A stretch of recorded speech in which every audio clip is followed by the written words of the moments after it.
আজ আমি যেভাবে খাসির মাংসটা রান্না করেছি, এভাবে রান্না করলে মাংসটা একেবারে মোমের মতো গলে যাবে। সেটা আমি একটু দেখিয়েও দিচ্ছি। দেখেন, একটা হাড়ের মাংস নিয়েছি, সেখান থেকে মাংসটা বের করে নিচ্ছি। মাংসটা কিন্তু একেবারে মোমের মতো গলে গেছে। সেমভাবে বাসায় আপনারাও ট্রাই করতে পারেন, আর খেতেও দুর্দান্ত হয়েছিল। মাংসটা রান্না করার জন্য প্রথমে কড়াইয়ে আমি সরিষার তেল দিয়েছি, তারপরে তেজপাতা, লং, এলাচ, দারচিনি, গোলমরিচ এগুলো দিয়ে একটু ভাজি করে নেয়ার পরে দিয়েছি পেঁয়াজ কুচি দেওয়ার পরে দিয়েছি টমেটো কুচি।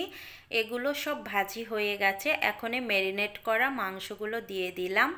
আমি এই মাংসতে আদা বাটা, রসুন বাটা, জিরা বাটা, ধনিয়া বাটা, মরিচের গুঁড়া, হলুদ গুঁড়া, টক দই এগুলো দিয়ে আমি 1 ঘন্টার মতো ম্যারিনেট করে রেস্টে রেখে দিয়েছিলাম। মাংসগুলো আমি দিয়ে 10 মিনিট ঢাকনা ছাড়া জাল করে নিয়েছি। এখন জয়ফল একটু আমি গ্রেট করে দিয়ে দিচ্ছি।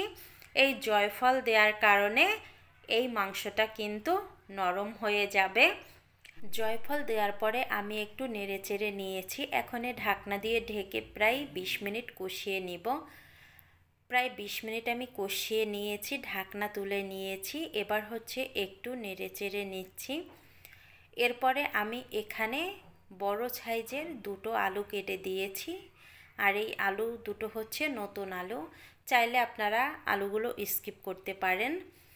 আলু দিয়ে আমি ঢাকনা ছাড়াই আবারও কিছুক্ষণ কষিয়ে নিয়েছি। এবার কষানো হয়ে গেছে। আমি একটা প্রেসার কুকার নিয়েছি। এই প্রেসার কুকারের মধ্যে মাংসগুলো নিয়ে নিচ্ছি। চাইলে আপনারা কড়াইয়ের মধ্যেও রান্না করতে পারেন। মাংস সমান সমান জল দিয়েছি, এর উপরে জল দিতে যাবেন না, জলটা যেন মাংসের উপর দিয়ে ভেসে না ওঠে। এবার ঢাকনা দিয়ে ঢেকে আমি 5টা শিশি দিয়ে নিব। এই তো শীষ দেওয়া শুরু করে দিয়েছে। গুনে গুনে আমি 5টা শীষ দিয়ে নিয়েছি। তারপরে যখন নর্মাল হয়ে গেছে আমি ঢাকনা তুলে নিয়েছি। এবার গ্যাসটা অন করে দিয়েছি। এবার এখানে একটু দিয়ে দিব আমি গরম মশলার গুঁড়া, আর চাইলে আপনারা এখানে কাঁচামরিচও দিতে পারেন, গোটা কাঁচামরিচ, তাতে সুন্দর একটা ফ্লেভার আসে।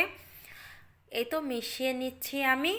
মিশিয়ে নিয়ে তারপরে গ্যাসটা বন্ধ করে দিয়েছি। এবার মাংসটা আমি নামিয়ে নিয়েছি, আর কালারটা দেখেন জাস্ট অসাধারণ হয়েছে।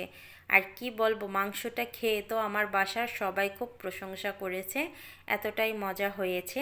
একটা হাড়ের মাংস নিয়েছি দেখেন, আর সেখান থেকে একটু মাংস আমি বের করে নিচ্ছি। কতটা মোমের মতো গলে গেছে, আর মাংসটা আসলেই অনেক অনেক মজার হয়েছিল। সেমভাবে একবার হলো বাসায় ট্রাই করে দেখবেন।